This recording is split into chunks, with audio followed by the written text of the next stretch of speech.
Hey YTPC, Doug Michigan E-Piper here. Welcome back to another episode of The Old Ways. And today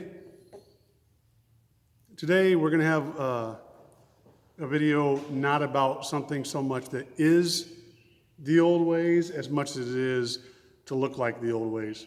We are going to talk about old time writing and letters. And I had sent, I did a couple of, I can't remember what I did. I sent some stuff out to some guys. Oh, for my birthday. We were doing the YTPC new tradition, hopefully, of sending things out on your birthday or giving gifts on your birthday. And if you missed that, I've got a YouTube video on that one as well. And when I sent the gifts out, I sent them out with some old style writing because there were some guys that said that they kind of thought that was cool, you know, so I figured I'd go ahead and send those out like that, and I got a good response. So I figured, you know what, why don't I just go ahead and do an episode. So first, a little housekeeping. I've got my Dr. Graybo Omega, and in it I have some Cornell and Deal Black Cavendish, Vanilla Cavendish, and it's really good stuff. I am very happy with the fact that I think I've figured out what a lot of my problem is. I know I had the one video about sinus issues affecting my taste, but also I think it's on my packing. So well on the road to getting that fixed. So anyway, I'm going to actually go inside. Right now it is hot as you fill in the blank here in Michigan. I think we're about 90 and the humidity is just, you can wring out your clothes. So I don't want to do the tabletop stuff out here. I'll go ahead and head into the office and show you how that's done there, and then we'll come back here. So talk to you in just a sec. Okay guys, we're gonna try to do this. I gotta come in from the side here because of my camera set up on my desk, but this is the paper that I use. Now all this is copy paper. I'll get an example over here. So this is regular copy paper. All I did was take this paper. I took some dark coffee, so basically make it 2 to 3 times as strong or more, and then you lay the paper in a cookie sheet. You know, the size of a cookie sheet. You can lay it in anything you want as long as it's big enough to hold the paper. I like cookie sheets because a lot of times you can get 2 sheets in it. Lay them in there for all of, you know, until it takes to get them soaked, you know, all of 10 seconds or whatever. Pull them out and lay them out to dry. You can dry these in the oven, but the problem is a lot of times if you have a rack in your oven, you'll get stripes across there. What I like is being able to lay this on something and letting it dry. Like if you put it in a cookie sheet, on a different cookie sheet, and let it in the oven, put it on lowest setting and crack the oven open, what'll happen is this will get some patterns in it wherever the wet part of the paper is touching, or the paper is touching the cookie sheet, and that actually looks a little bit more authentic. I didn't do that for this case. I was going to pull the cookie sheets out for you guys and everything. I think you're smart enough to realize what the cookie sheet is and how to put it in the oven. So so this is the paper. As you can see, it's crinkly, it's wavy. That's right. That's really what we want for a you know, kind of an authentic look to it.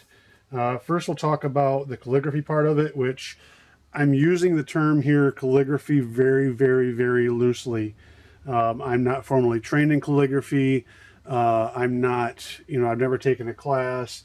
I'm not the best at it, but I think if you realize by watching this video that a lot of the stuff you can do, you don't have to be formally trained. So basically what I did, well, first thing I did was I took an old antler base. It was broken off up here, so I just drilled it out, and that makes a nice ink pen holder. But you can get these ink pens anywhere, fountain pens, sorry, anywhere really. Walmart's got them. You can go to some of the Joanne Fabrics and craft stores and stuff. They'll have them as well. Basically the theory behind it is you have 1 or 2 slits that are cut in the metal, and that holds the ink, and then as you write, it lets it out in a fairly even pattern. What gives calligraphy its look is, and I don't know if you can see this well because I can't see the camera right now, but if you can see the tip of that, it's kind of square, and as you write, it changes the thickness of the line as you go, and that's what gives that calligraphy that really unique look to it, especially when you're writing in cursive. So go ahead and pull that out. Actually got some ink right here. It depends on the ink as well. This is some Higgins ink. And you know, it really depends on what ink you're using, on how well it's going to work. So just keep that in mind as well. So basically you dip it in, you will get ink all over your fingers. It's just part of what happens.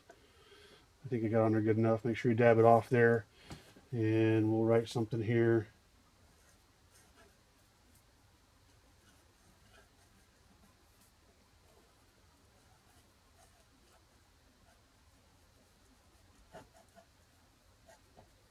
And you can see that, you know, the difference in the thickness of the lines is I didn't do anything fancy. I just wrote in cursive. Now you'll notice as it dries, it gets a little lighter. That just adds to the effect. We'll put that pen back. Make sure you rinse out your pens. You get water-soluble ink and you rinse them out when you're done, or it just gets clumped up. One of the pens I wanted to show you guys, this is called a manuscript pen. I think I got this at Joann Fabrics. And this actually has in it, you can put an ink cartridge in there. The biggest problem I see with a lot of these fountain pens is that they dry out really, really easy. So I don't usually put an ink cartridge in there unless I'm getting ready to use it. But this one, by far, I like the way it writes the most. I just don't have any ink cartridges for it right now. So it's called Manuscript. And like I said, I think it's Joann Fabrics, or I think you can get them online too. So just a thought there. So anyway, when you're done writing your letter, okay, or whatever you're doing, you need to have an envelope. So I'm going to use the same piece of paper to show you guys how to do the envelope. You need a square piece of paper to start out with. So you can either measure it and cut it off. What I usually do is I'll take, hopefully this is all showing up here, I'll take the paper and kind of mark it, which I don't have anything to mark it with, so here we go. Sorry about that. So I'll mark that side, and then you flip it over this way, make it even, and you mark that side, and that's where you make your fold.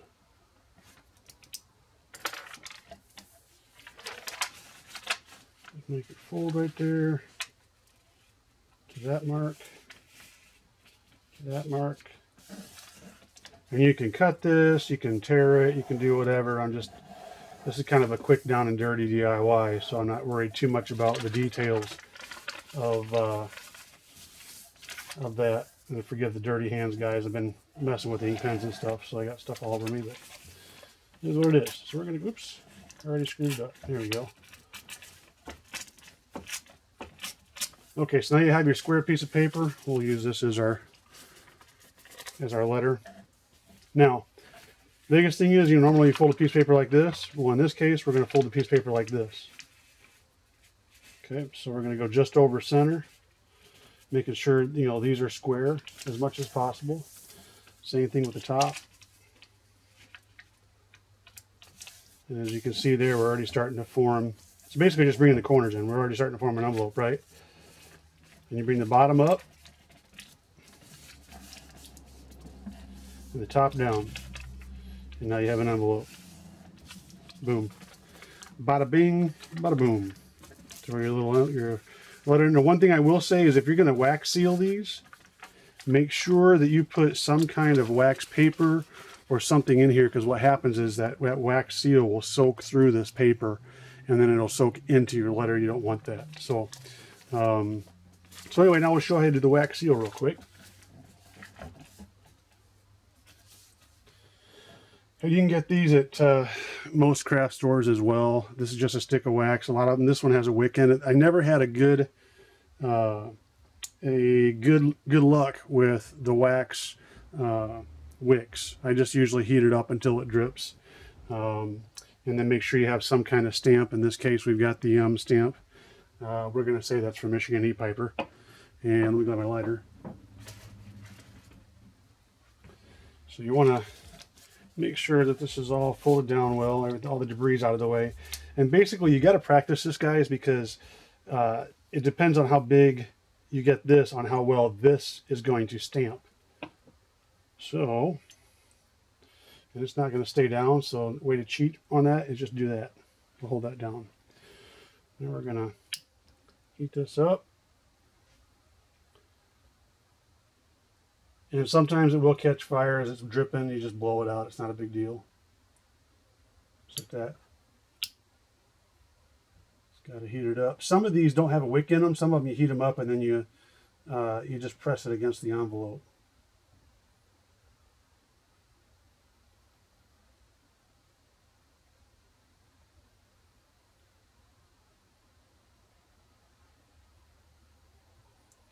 Build up. It'll stay pretty warm. So we go on fire again. That's how you end up getting some of your errant drops, because it'll drip sometimes when you don't want it to. Not a big deal. People still like that, and it just makes it look kind of authentic. Okay, that's pretty close. I don't know if it's completely big enough, but you get the point. Just back over here. Then you take your stamp. Make sure it's lined up right. Go ahead, push on that. Let it set for a second. Pull it off. And there you go. As you can see, I kind of missed it on this side. So, like I said, a little practice and you'll have that down fine. Don't put this on anything warm. The reason why that doesn't adhere is because, it's cooler, a lot cooler, temperature variance or whatever. But then, there you go. You've got your envelope. You got your seal on it, and you're ready to mail that bad boy out. So, all right, go back to the top.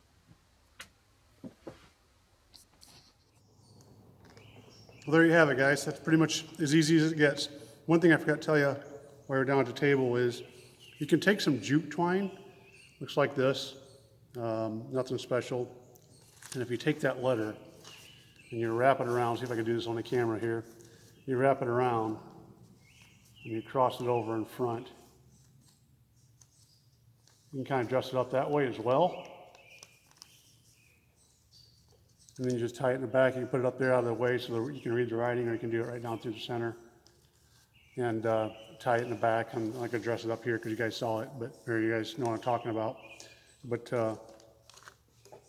yeah, it's a really nice way to dress some things up, The calligraphy, if you know how to write cursive and you use a inkwell pen, you'll be fine.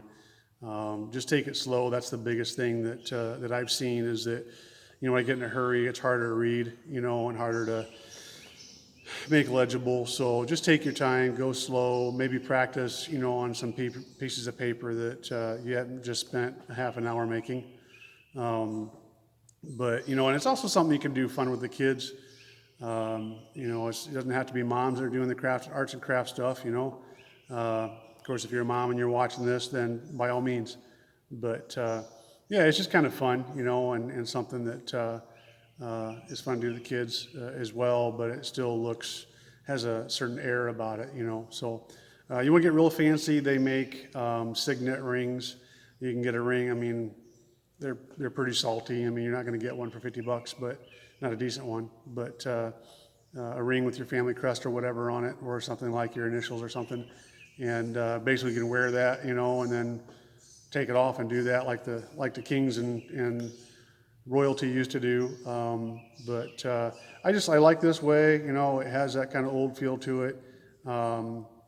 And seems to get a good reception. So guys, I hope you guys are all doing well. And we are just under halfway on the GAW. So if you haven't gotten on that again, just give it a shot, and I'd love to hear what you guys have to say. But guys, I hope you're all doing well, and until next time, you take care.